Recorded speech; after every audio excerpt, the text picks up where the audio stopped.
नमस्कार, सवाल इंडिया का में आपका स्वागत है। मैं हूं संकेत उपाध्याय। ये हो क्या रहा है कांग्रेस पार्टी में? चलिए ठीक है, बीजेपी में भी सब कुछ ठीक नहीं है, उनके भी राज्यों में बहुत बवाल हुआ, लेकिन इस तरीके का बवाल कोई एक राज्य नहीं बचा कांग्रेस का जहां पर बहुत लंबे समय से कोई बवाल ना चल रहा हो। बवाल सुलझाने की तमाम कोशिशों के बाद भी बवाल चलता रहे और एक के बाद एक और बढ़ता ही चला जाए, और हर जगह ऐसा लगता है कि जीती हुई जंग कांग्रेस पार्टी हार रही है।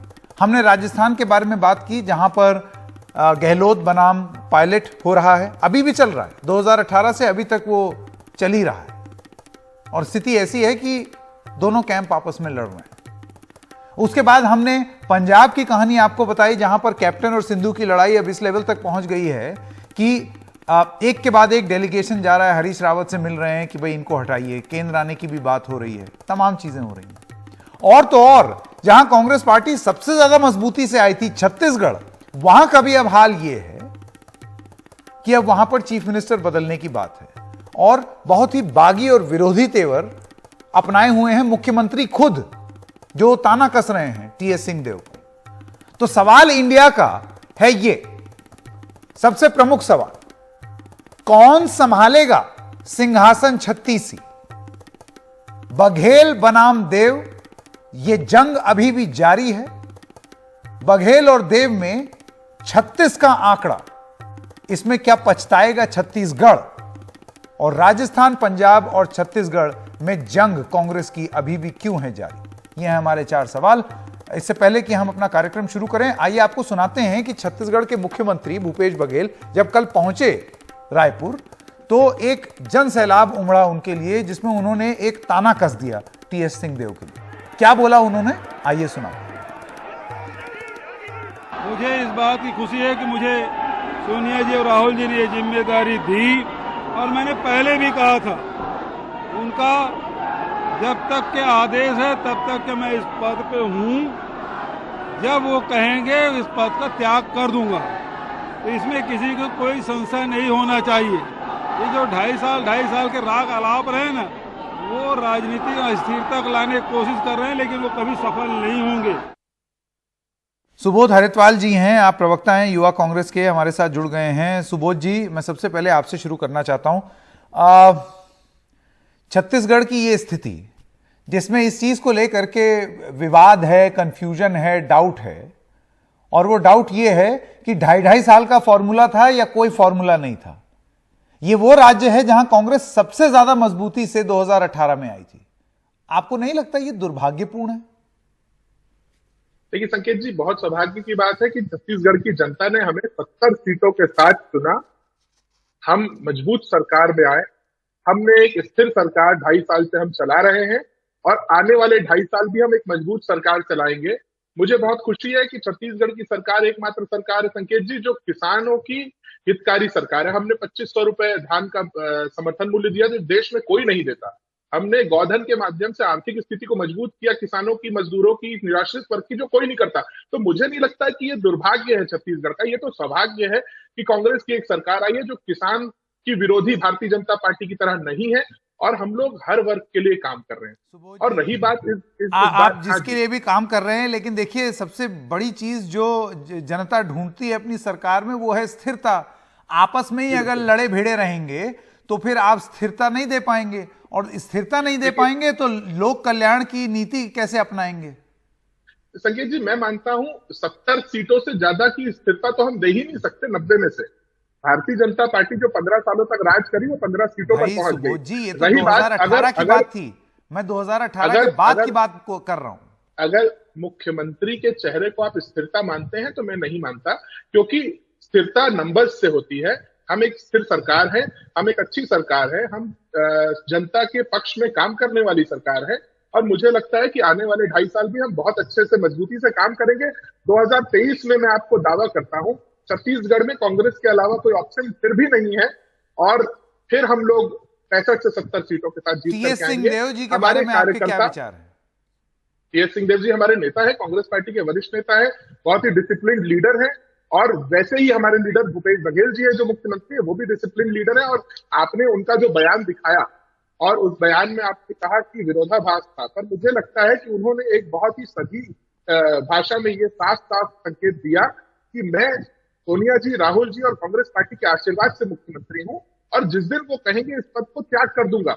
और ये बात भूपेश बघेल जी ने पहली बार नहीं कही संकेत जी, मैं ये बात भूपेश बघेल जी के मुंह से मैंने बिलासपुर की एक प्रेस कॉन्फ्रेंस में भी सुनी है, एक बड़े मीडिया समूह के कार्यक्रम में भी सुनी है और जनता के सामने उन्होंने बार बार कहा है कि मुझे पार्टी ने बनाया है, मैं पार्टी के आदेश पर जब तक हूं तब तक हूं, जिस दिन पार्टी चाहेगी मैं छोड़ दूंगा। तो वो बहुत ही साफ सुथरा सा उन्होंने जवाब दिया है और मुझे लगता है कि ये एक अच्छे राजनीतिज्ञ का जवाब है और एक अच्छे ईमानदार राजनेता का भी जवाब है जो कांग्रेस पार्टी के साथ ईमानदारी। ठीक, यही बात तो खैर सारे ही मुख्यमंत्री कह रहे हैं, लेकिन फिर भी बवाल जारी रहता है।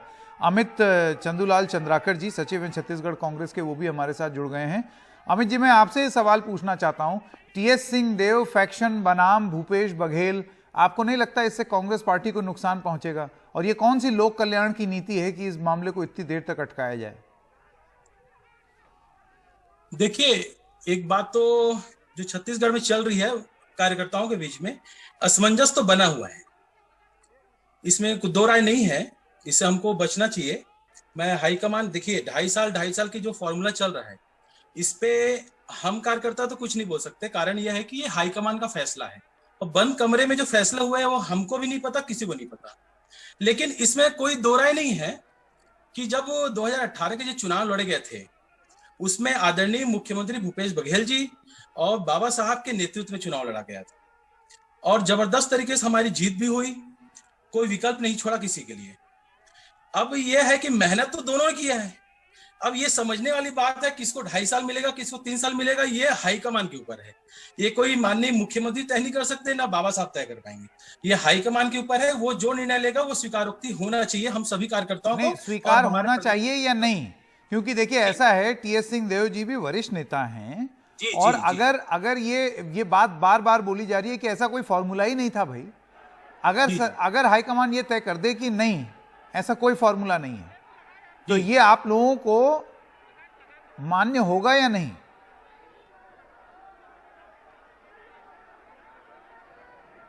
हो रहा है किसी को नहीं, लेकिन हाईकमान को बार बार ये जो बातें आती है दिल्ली तक, ये लोगों और कार्यकर्ताओं में थोड़ा सा संदेह पैदा करता है। लोगों में अभी क्या हो जाता है, डिवीजन टाइप हो रहा है। हम बाबा साहब के साथ जाना चाहिए मतलब उनसे ज्यादा मिलेंगे तो कहीं ये नाराज तो नहीं होंगे। बाबा साहब माने टीएस सिंहदेव? जी, बाबा साहब मतलब टीएस सिंहदेव की बात कर रहा हूँ। या कि माननीय मुख्यमंत्री के पास जाएंगे तो कहीं बाबा साहब तो नाराज नहीं होंगे। तो ये कार्यकर्ताओं में असमंजस तो बात बनी नहीं, तो क्यों नाराजगी, यही मैं पूछना चाह रहा हूं। एक सेकेंड, ये आपने एक बड़ी जरूरी बात बोली है अमित जी। तो अगर आप किसी भी नेता के पास जाएं, एक आदर्श स्थिति तो ये होगी ना कि आप किसी के पास भी जाएं, अपनी गुहार लगाएं तो वो एक यूनिट माना जाए। आप कह रहे हैं छत्तीसगढ़ में ये एक यूनिट नहीं है क्योंकि कोई नाराज हो सकता है। अभी कितनी दुर्भाग्य वाली बात है।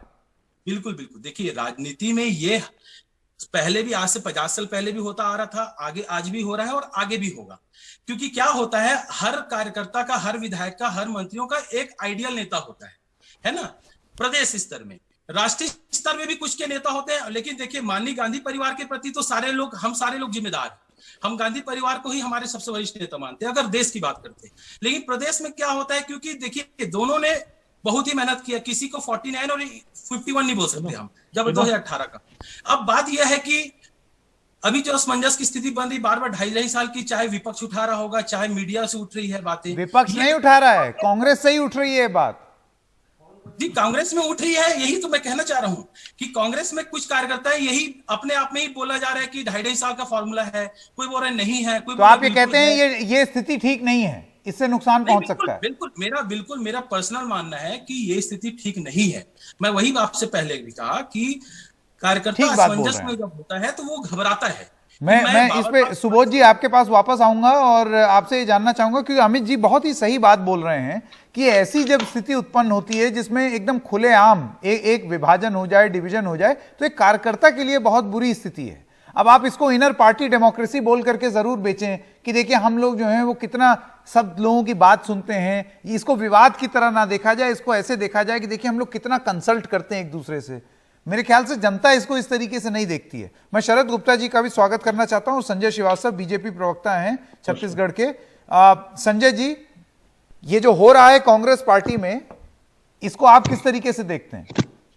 ये तो उनका अंदरूनी मामला हुआ। देखिए, बिल्कुल ये तो इनका अंदरूनी मामला ही नहीं, बल्कि ये तो कांग्रेस की फितरत है बरसों बरस से। देश की आजादी के बाद से जितनी भी सरकारें बनी हैं, इस तरह की सरकारों के अंदर में हमने ये देखा है कि सत्ता प्राप्त करने के लिए और कुर्सी प्राप्त करने के लिए नेताओं की कई झगड़ों को हमने देखा है। तो मुझे लगता है ये इनके रोज का नियमित व्यवहार है। और लेकिन मुझे ऐसा लगता है, देखिए, जिस प्रदेश के अंदर में जनता ने एक लंबे समय के बाद 15 सालों के बाद यदि सत्ता उनको सौंपी और एक बड़े बहुमत के साथ में सौंपी है, उस बहुमत का सम्मान होना चाहिए। आज कांग्रेस सरकार की, भूपेश बघेल की सरकार की प्राथमिकता ये नहीं है कि यहां पर शराबबंदी होनी चाहिए, यहां पर बेरोजगारों को भत्ता मिलना चाहिए, यहां पर डेवलपमेंट के काम होना चाहिए। इन सरकार की और इनके नेताओं की प्राथमिकता यह है कि कौन मुख्यमंत्री के पद पर रहेगा। 2.5 साल का फॉर्मूला निश्चित रूप से जिस तरीके से हर गली मोहल्ले के अंदर में फैला है, ये कहीं ना कहीं इनके जो राष्ट्रीय नेतृत्व है उनकी अकर्मण्यता के कारण, यदि वो पहले दिन से इस बात को कह देते कि भूपेश बघेल जी ही 5 साल रहेंगे, उस फॉर्मूला को उन्होंने आपने किया कि 2.5 साल देखते हैं, 4 लोग ये अहम बात आप बोल रहे हैं, अभी मोहर लगाई। ये अहम बात बोल रहे हैं, क्योंकि जब भी कलेश होता है तो देखिए लोग नीचे जो जमीन पर काम कर रहे हैं वो लोग, उन लोगों को जिम्मेदार ठहराना सबसे आसान काम है, लेकिन इस किस्म की दिक्कतें हमेशा ऊपर से आती हैं। Problem is always at the top. आप मानते हैं बात, शरद गुप्ता जी, आप मानते हैं इस बात को कि कांग्रेस की आज की डेट में, चाहे वो राजस्थान हो, चाहे वो पंजाब हो या अब छत्तीसगढ़ हो, problem is at the top? बिल्कुल आप ठीक कह रहे हैं कि आखिर नेतृत्व किसी भी चीज को स्पष्ट क्यों नहीं कर पा रहा है, चाहे पंजाब में हो, चाहे छत्तीसगढ़ में हो या राजस्थान में। स्पष्ट ही नहीं हो रहा कि नेतृत्व किसका है और चैलेंजर आखिर क्यों चैलेंजर बन रहे हैं। अगर चैलेंजर का क्लेम सही है तो आप उसको उसका ड्यू दीजिए, लेकिन सिर्फ इंस्टेबिलिटी क्रिएट करना, अगर 6 महीने 2.5 साल का फॉर्मूला था तो 2.5 साल बाद हटा देना चाहिए था। अगर नहीं था तो स्पष्ट कर दें कि भाई 2.5 साल का कोई फॉर्मूला ही नहीं था और 5 वर्ष तक भूपेश बघेल कंटिन्यू करेंगे। यही चीज राजस्थान में हो रही है। राजस्थान में भले ही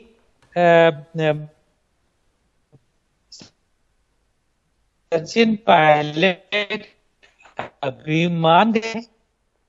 शरद जी, आपका ये इंटरनेट कनेक्शन थोड़ा सा कमजोर हो गया, अभी वापस आते हैं आपके पास, ये जब थोड़ा सा सुधर जाए तो मैं अब वापस आ रहा हूं आपके पास। सुबोध जी, आपने सुना सारी प्रतिक्रिया, आपने शरद जी की भी सुन ली, संजय जी की भी सुन ली, और आपने कांग्रेस पार्टी के ही अमित जी की भी सुन ली। वो कहते हैं बात, और मुझे अच्छा ये लगा कि कम से कम बड़े फ्रैंकली उन्होंने इस बात को माना। सुबोध जी, बहुत फ्रैंकली माना कि इससे दिक्कत होती है जमीन पे। भाई अंकित जी, मैं तो कहना चाहूंगा, संजय भैया ने जो बात कही उस पर कहना चाहूंगा कि दूसरों के घर से उठता धुआं ढूंढते हैं जो, उन्हें खुद के घर पर लगी आग का मंजर नजर नहीं आता है। जो Bharatiya Janata party inner party democracy की बात, हमारी पार्टी के अंदर की इनर डेमोक्रेसी पर बात कर रही है, वो ये नहीं देखती कि उत्तराखंड में 1 साल में पुष्कर सिंह धामी, धन सिंह रावत और त्रिवेंद्र सिंह रावत को बदलते हैं। वो ये नहीं देखते कि यूपी में योगी आदित्यनाथ के साथ 2-2 लोगों को अटैच किया जाता है। तो ऐसी कोई बातें नहीं है कि नेतृत्व पर कोई सवाल है छत्तीसगढ़ में। अमित जी ने जो बात कही, मैं उसे बताना चाहूंगा कि ऐसा मुझे लगता है कि अमित जी की व्यक्तिगत राय होगी। रही बात पार्टी की, मैं मानता हूं कि चाहे टी.एस. सिंहदेव जी हो, चाहे माननीय मुख्यमंत्री जी हो, दोनों को इस बात से कोई आपत्ति नहीं होती कि कौन किसके पास जाता है।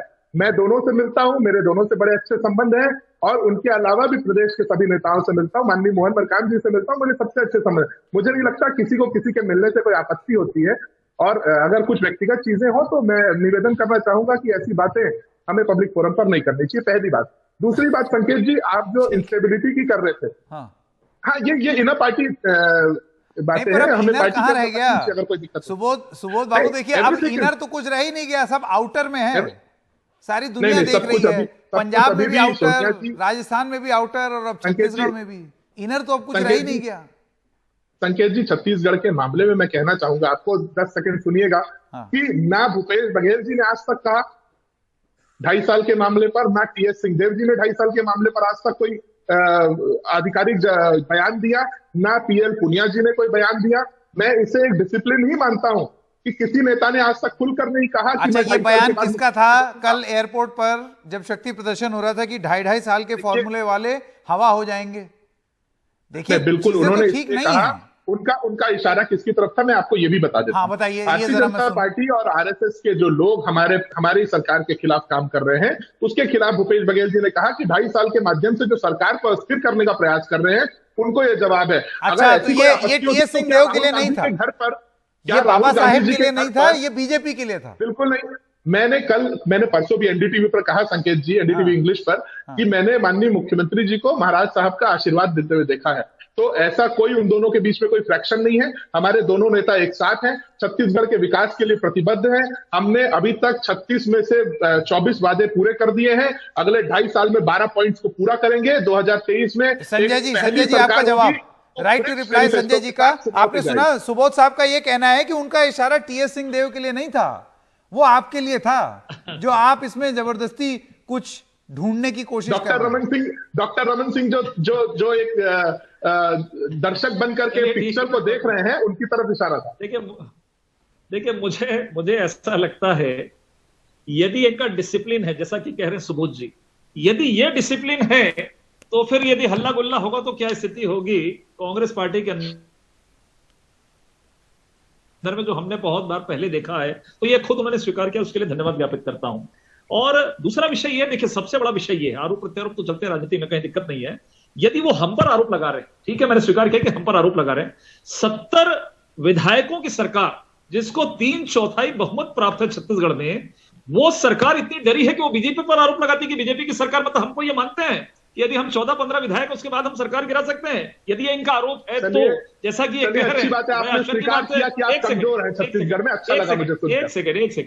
एक सेकंड, आप अपने कृत्यों से, आप अपने कर्मों से गिरेंगे, सुनिए गिरेंगे, तो उसके लिए जनता क्या करेगी, लोग क्या करेंगे?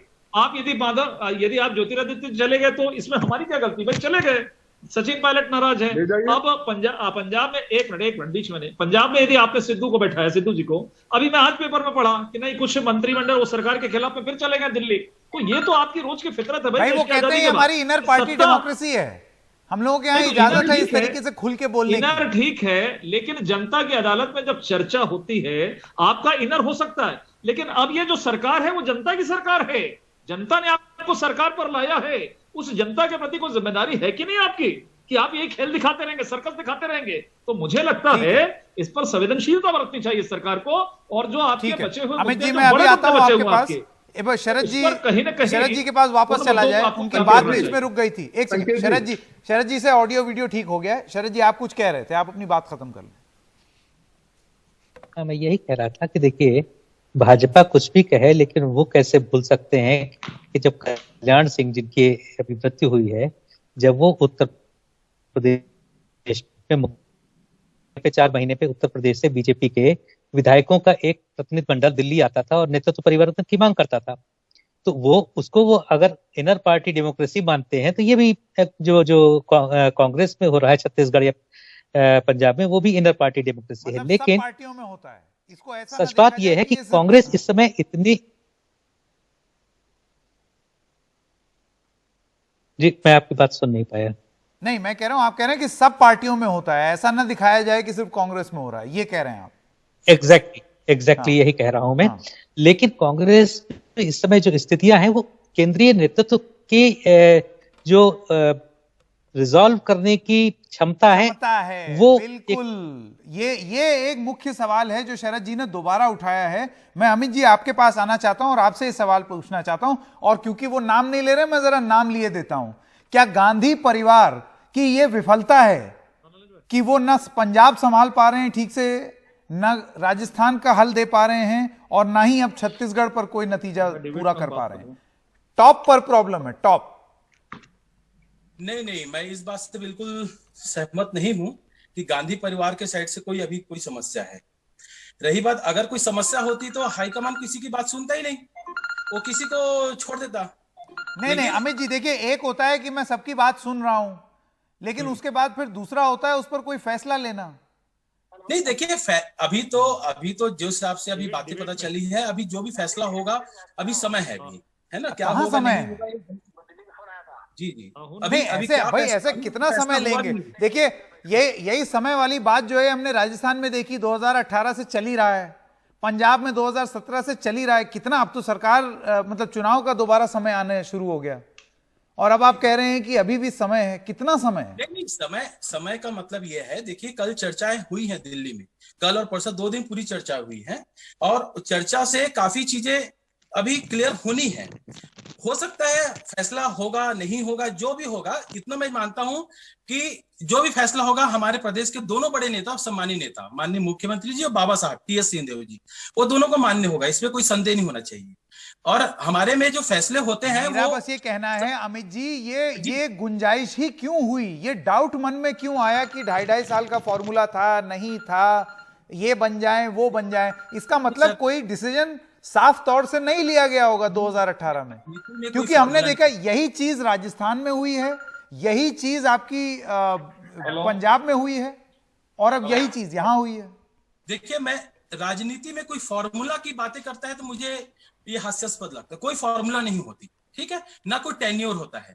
जब तक हाईकमान चाहेगा, जब तक आप सरकार कैसे चला रहे हैं उसके ऊपर सारे निर्णय होंगे। ये कोई भी रूप से, सार्वजनिक रूप से किसी भी बड़े कांग्रेस के नेता ने नहीं कहा है कि ऐसी कोई फॉर्मूला है। जैसे माननीय कल पुनिया साहब ने बोला भी था कि इस पे नेतृत्व परिवर्तन या 2.5 साल पे कोई चर्चा भी नहीं है ना। हम सबको ये कार्यकर्ताओं को ये मान लेना चाहिए कि फिलहाल ऐसी कोई चर्चा नहीं है हाईकमान में। अब वो आगे क्या निर्णय लेंगे वो हाईकमान ही। चलिए, मेरे पास समय खत्म हो रहा है, लेकिन ये सुन के बड़ा रोचक लगा कि मुख्यमंत्री ने जब ये बोला 2.5 साल का राग अलापने वाले सफल नहीं होंगे, तो सुबोध जी का कहना है कि ये इशारा टीएस सिंहदेव जी के लिए नहीं, भाजपा के लिए और आरएसएस के लिए था। अब देखना होगा कि ये ऐसे ही रहेगा या कुछ बदलेगा। आपका बहुत बहुत धन्यवाद आप सबका। हम एक छोटे से ब्रेक के लिए रुक रहे हैं। ब्रेक के बाद आपको कुछ और जानकारी दिखाएंगे, कुछ और सवाल आपको दिखाएंगे। एक छोटे से ब्रेक से लौटते हैं।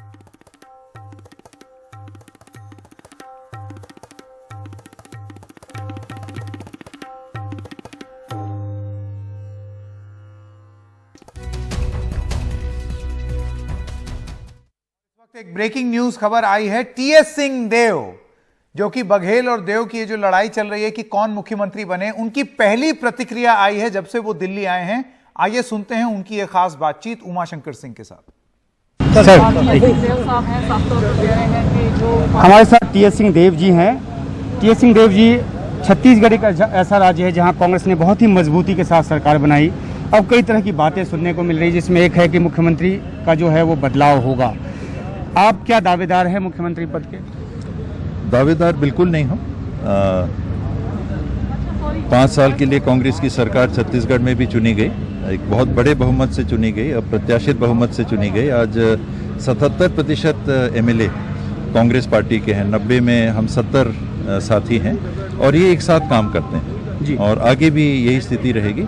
ये 70 के 70 साथ में काम करेंगे। 70 के 70 मुख्यमंत्री हैं, 70 के 70 मंत्री। और मुख्यमंत्री भूपेश बघेल ही रहेंगे? मुख्यमंत्री वर्तमान में भूपेश बघेल। नहीं, आगे भी वही बने रहेंगे? ये हाईकमान तय करता है। तो हाईकमान से आपकी उम्मीद है कि वो आपका नाम भी तय कर सकता है? ये हम उम्मीद नहीं रखते, हम तो काम करते हैं। नहीं, आप भी तो कार्यकर्ता हैं, तो आपकी भी तो उम्मीद होनी चाहिए। आपने भी खून पसीना बहाया है पार्टी के लिए, तो महत्वाकांक्षा होनी बुरी बात तो है नहीं। मुझे गर्व है कि मैं ऐसे परिवार का सदस्य हूँ जो अपने बच्चों का ध्यान रखता है, ख्याल रखता है, उनकी क्या आवश्यकताएं हैं, कब किसको क्या जिम्मेदारी देना। और यही कारण है कि पीढ़ियों से, आज 5 पीढ़ी से ऊपर हो गया हमारा परिवार कांग्रेस पार्टी। तो 2.5 साल के फॉर्मूले की तो बात इसलिए हुई कि सबका हिस्सेदारी उसमें तय हो, और आपके मतलब खेमे की तरफ से, मैं आपकी तरफ से नहीं कह रहा हूँ, आपके खेमे की तरफ से बार बार ये जानकारी आती है कि 2.5 साल हो गया भूपेश बघेल जी का, अब 2.5 साल के लिए आप बने। मेरा कोई खेमा नहीं, मैं एक परिवार का सदस्य हूं और उस परिवार का नाम अखिल भारतीय कांग्रेस कमेटी है। मेरे लीडर सोनिया गांधी जी, राहुल गांधी जी हैं और उनके कहे हुए पे, उनके मार्गनिर्देशन पे, उनके निर्णय पे हम काम करते हैं। आखिरी सवाल की, कल एक बहुत लंबी मीटिंग हुई राहुल गांधी के यहाँ आप लोगों की, और एक और मीटिंग संभावित बताई जा रही है, तो ये मीटिंग किस सिलसिले में है, अगर मुख्यमंत्री बदलाव के मुद्दे पे नहीं है तो? ये आप लोगों के माध्यम से अभी अभी यहाँ मुझे पता चल रहा है कि ऐसी कोई बात है, वरना मेरे पास कोई सूचना नहीं है कि कोई मीटिंग होने वाली। शुक्रिया। तो ये टीएस सिंहदेव जो बता रहे हैं कि जो अगले 5 साल तक जो हैं वो खुल के ये नहीं कह रहे कि मुख्यमंत्री भूपेश बघेल ही रहेंगे, लेकिन इतना ज़रूर कह रहे हैं कि कांग्रेस पार्टी एक परिवार है और परिवार के सदस्य के तौर पे हर कोई जो उसमें है वो काम करता रहेगा। दिल्ली से उमाशंकर सिंह, एनडीटीवी इंडिया। तो जैसे कि आपने सुना इस इंटरव्यू में उन्होंने जो एक न्यूज पॉइंट है जो पकड़ने वाली बात है वो ये है कि अभी वर्तमान में मुख्यमंत्री बघेल हैं, भविष्य में क्या होगा ये हाईकमान तय करेगा। ये जो उनका बयान है यही आपको बता देता है कि ऑल इज नॉट वेल, अभी कुछ तो सुगबुगाहट है जो चल रही है। इस खबर पर हम नजर बनाए रखेंगे। आगे बढ़ते हैं। अफगानिस्तान संकट को लेकर केंद्र सरकार ने आज सर्वदलीय बैठक की है जिसमें मौजूदा हालात की जानकारी विपक्षी दलों को दी गई। इस बैठक में 31 दलों के 37 नेता शामिल हुए। बैठक के बाद विदेश मंत्री ने कहा कि अफगानिस्तान में हालात काफी गंभीर हैं, ऐसे में वहां से लोगों को वापस लाना सरकार की प्राथमिकता है। हिमांशु शेखर मिश्रा हमारे साथ जुड़ गए हैं। हिमांशु, सिर्फ सरकार ने अपनी ही बात रखी या विपक्षी दलों ने भी कुछ बोला? क्योंकि और भी बहुत सारे मुद्दे हैं, जैसे कि किस तरीके से लोगों को नागरिकता दी जाए, CAA वाला सवाल, या रेफ्यूजी स्टेटस के साथ किन किन लोगों को वापस लाया जाए, सारे अफगानियों को लाया जाए या सिर्फ अफगान हिंदू या अफगान सिखों को लाया जाए। क्या सुना है आपने? देखिए, निश्चित तौर पर ये सभी मसले थे जिन पर आज बहुत लंबी चर्चा हुई है विदेश मंत्री की। और जैसा आपने भी कहा, 31 राजनीतिक दल के 37 नेता थे और विदेश मंत्री ने कहा कि लगभग सभी नेता जो वहाँ मौजूद थे उन्होंने अपनी अपनी बात विदेश मंत्री के सामने रखी है। सबसे ज़्यादा महत्व इस बात को दिया गया कि फ़िलहाल अफगानिस्तान में जो संकट है और जो भारतीय नागरिक वहाँ फंसे हैं उन्हें जल्दी से जल्दी वहाँ से निकाला जाए। दूसरा जो सबसे अहम सवाल था, जिस पर मुझे लगता है कि विदेश मंत्री ने बहुत सारे राजनीतिक दलों की राय भी ली है, कि वहाँ पर जो तालिबान का टेक ओवर हुआ है और जो सत्ता परिवर्तन हुआ है उसके बाद भारत को किस तरह से नई सरकार जो तालिबान की तरफ से गठित की जा रही है उससे इंगेज करना चाहिए। मैंने अधीर रंजन चौधरी से यह सवाल बार बार पूछने की कोशिश की। उन्होंने कहा कि देखिए, विदेश मंत्री ने ये संकेत ज़रूर दिया कि सरकार अपनी तरफ से वहाँ जितने भी स्टेक होल्डर्स हैं उनको इंगेज करने की कोशिश कर रही है, लेकिन खुलकर नहीं कहा कि तालिबान के साथ भी भारत सरकार इंगेज करेगी। ये कहा गया है कि अंतर्राष्ट्रीय स्तर पर जो कोशिशें हो रही हैं भारत उसमें एक अहम भूमिका निभा रहा है। एक और स्पष्टीकरण भी सरकार की तरफ से आया कि बहुत आलोचना हो रही है कि सरकार जो है, भारत जो है वो अफगानिस्तान के घटनाक्रम में पूरी तरह से अलग थलग पड़ गया है, आइसोलेट हो गया है। और कुछ सांसदों ने यह सवाल पूछा कि भारत सरकार ने शुरुआत में ही दोहा राउंड की जब बातचीत हो रही थी उस दौरान बहुत सक्रियता से इसमें भूमिका क्यों नहीं निभाई, क्योंकि भारत के अपने सामरिक हित हैं, भारत की विदेश नीति का एक अहम हिस्सा है ये पूरा क्षेत्र, पूरा इलाका। आतंकवाद को लेकर हमारी अपनी चिंताएं हैं और साथ में जो भारत ने अरबों डॉलर का निवेश किया है अफगानिस्तान की अर्थव्यवस्था में, उस निवेश की सुरक्षा का भी एक सवाल है। ये सवाल भी विदेश मंत्री के सामने रखा गया। फिलहाल महत्वपूर्ण खबर यह है इस बैठक से कि विदेश मंत्री ने यह संकेत दिया है कि भारत सरकार एक वेट एंड वॉच पॉलिसी के तहत अफगानिस्तान में जो हालात तेजी से बदल रहे हैं उसके संदर्भ में एक वेट एंड वॉच पॉलिसी के तहत आगे बढ़ रही है। और उन्होंने ये बात कहा जब पत्रकारों ने पूछा कि क्या आप तालिबान को इंगेज करेंगे, तो विदेश मंत्री ने कहा कि देखिए, फिलहाल जो वहाँ पर परिस्थिति है उसमें सबसे महत्वपूर्ण है कि हम अपना धैर्य बनाए रखें, हमें जल्दबाजी नहीं करनी होगी। और मुझे लगता है कि ये एक मैसेज राजनीतिक दलों को भी दिया गया है और एक राजनीतिक सहमति बनती दिखी है इस पूरी बैठक में। और बहुत सारे विपक्षी दलों के नेताओं से जो हमने बात की है उसमें ये बात सामने आई है कि सभी राजनीतिक दल चाहते हैं कि सरकार सबकी राय लेकर भारत के सामरिक हित और जो मानवीय संकट है, जो भारतीय फंसे हैं, उनको पहले वहाँ से निकाले, इसको प्राथमिकता देते हुए आगे बढ़े। जी संकेत। हिमांशु जी, बहुत बहुत धन्यवाद इस तमाम जानकारी का। तो ये ठीक लग रहा है सुनने में कि विपक्ष और सरकार कुछ एक आम सहमति बना सकते हैं कि हमारी पोजीशन क्या रहे तालिबान को लेकर फिलहाल, और एकदम ठीक और सटीक जिस तरीके से सारे एक्सपर्ट्स बता रहे हैं, क्योंकि अभी बहुत जल्दी है, वेट एंड वॉच की स्थिति बनी हुई है जिसमें प्राथमिकता है कि किस तरीके से भारतीयों को वहां से निकाला जाए। छोटे से ब्रेक के लिए रुक रहे हैं, अभी हाजिर होते हैं।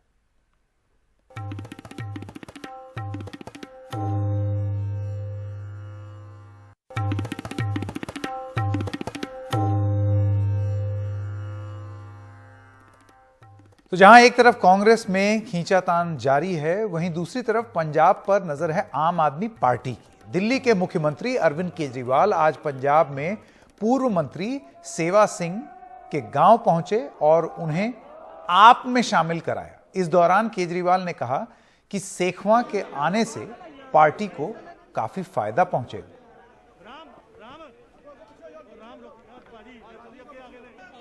हम एक ऐसा पंजाब बनाएं जहां पे अमन चैन हो, सुख शांति हो, सबका विकास हो, चाहे अमीर हो चाहे गरीब हो, सबके बच्चों को अच्छी शिक्षा मिले, फ्री शिक्षा मिले। चाहे अमीर हो चाहे गरीब हो, सबके परिवार को अच्छा इलाज मिले। और हम समझते हैं कि आज सेवा सिंह सेखवा जी हमारे परिवार में जो शामिल हुए हैं, हमारे इस मिशन को बहुत तेजी मिलेगी।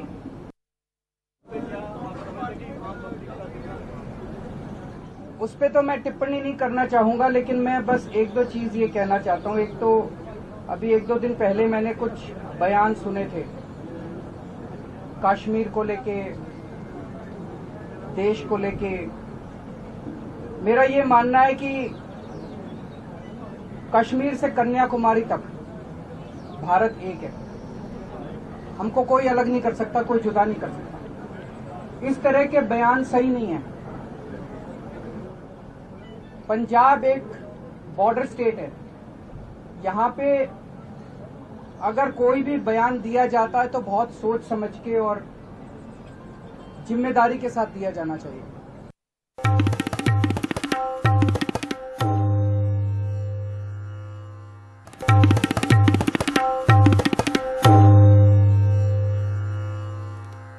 और आपत्तिजनक बयान को लेकर नारायण राणे की गिरफ्तारी के बाद अब बीजेपी उद्धव से ऐसे ही पुराने बयान पर उन्हें घेर रही है।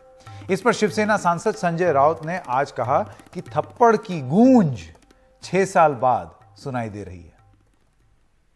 थप्पड़ की गूंज आपको अभी सुनने दे रही है क्या 6 साल बाद? वो थप्पड़ की गूंज 6 साल बाद आपको सुनने आई? आपके कान में थोड़ा सा, हमारे यहाँ ENT सर्जन बहुत है महाराष्ट्र में, मैं भेज दूंगा जिसको आप सुनने आई है वो गूंज।